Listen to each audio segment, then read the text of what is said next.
Hello, friends. This is Dave Hurwitz, executive editor at ClassicsToday.com.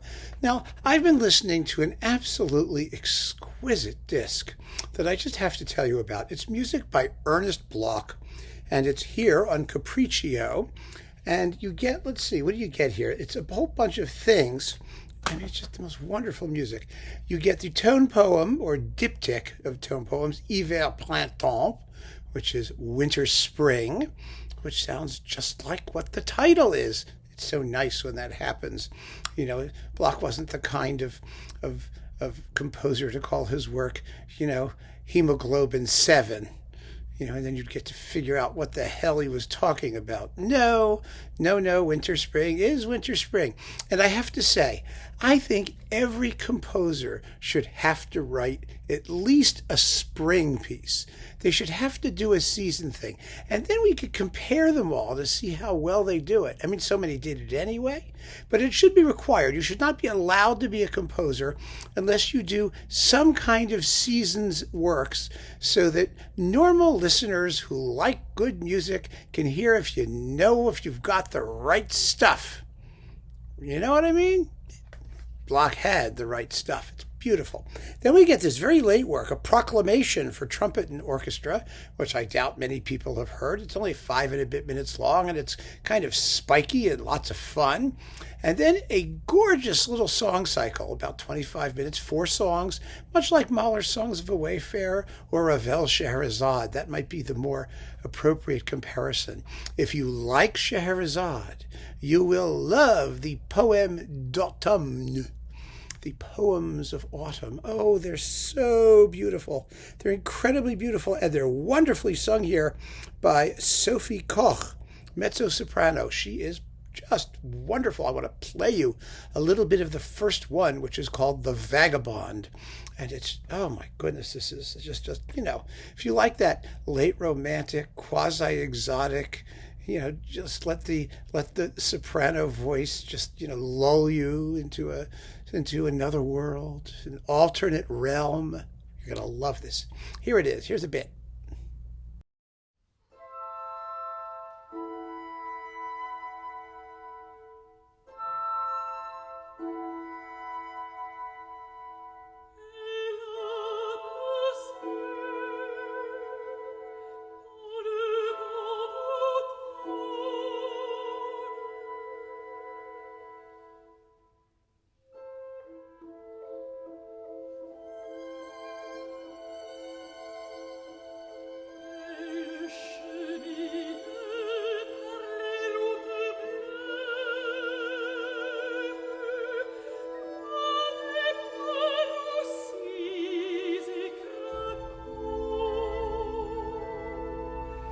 Beautiful, is it not? That's Stephen Sloane with the Deutsche Symphony Orchestra Berlin, I think. Let me make sure I got that right. Yes, the Deutsche Symphony Orchestra Berlin. And even more wonderful, well, let me just tell you who the trumpet person is here, because that wouldn't be fair to leave him out. It's Reinhold Friedrich. But the grand finale is the Bloch Suite for Viola and Orchestra. And the Suite for Viola and Orchestra is, without a doubt, I have said many times, I did a whole video on it, it is the greatest work ever written for viola and orchestra. Hands down, bar none. I'm not arguing with anyone about it. This is it. It is phenomenal. And although it's called a suite, it really is a 4-movement symphonic concerto. And, even though the thing that's so cool about Bloch is he had this amazing sense of fantasy and atmosphere. He loved the exotic. I mean, his Jewish works like Shlomo and Voice in the Wilderness, those are part of that. The Suite Hebraique, that kind of stuff. But he also had his Chinese phase. He loved Asian music, all kinds of different music, American music. He just soaked it all up, and you never knew what was going to come out. But even though he uses this highly evocative and atmospheric musical language with several very distinctive idioms, he also had a 12-tone idiom. I mean, his chamber music is fabulously spiky and tightly written.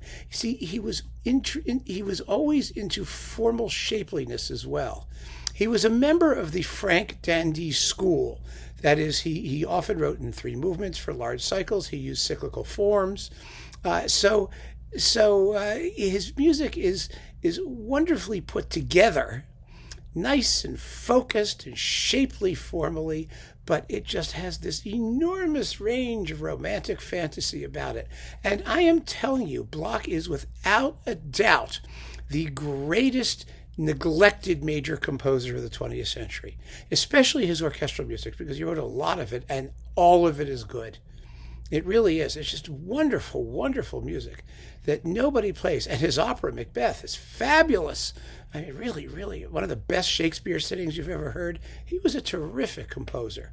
He really was. And he doesn't get any of the credit he deserves. So I want to play, once again, a little bit of the finale, the bit of chinoiserie that Bloch indulges in for this finale of the Viola Suite. It is one of the most captivating pieces of music you've ever heard in your life. And here's like the opening minute. It's just amazing. And the violist here is Tabea Zimmermann, who is a wonderful violist, just terrific. Here you go.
Don't you just love it? Don't you want to hear the rest? Believe me, it's all that good. It's just a fabulous piece of music. So I think this is just a wonderful, beautiful record. It's on Capriccio. It's available. You can actually get it. It's part of the 20th Century Portraits series, and it's just marvelous. Once again, you get the tone poems Hiver-Printemps, the song cycle Poème d'automne, the Proclamation for trumpet and orchestra, and finally the suite for viola and orchestra. A wonderful collection of first-rate music by a first-rate composer. And it is such a beautifully recorded, lovely, lovely disc. I just have to recommend it to you, and so I do. Keep on listening, friends. Thank you so much for joining me. Take care.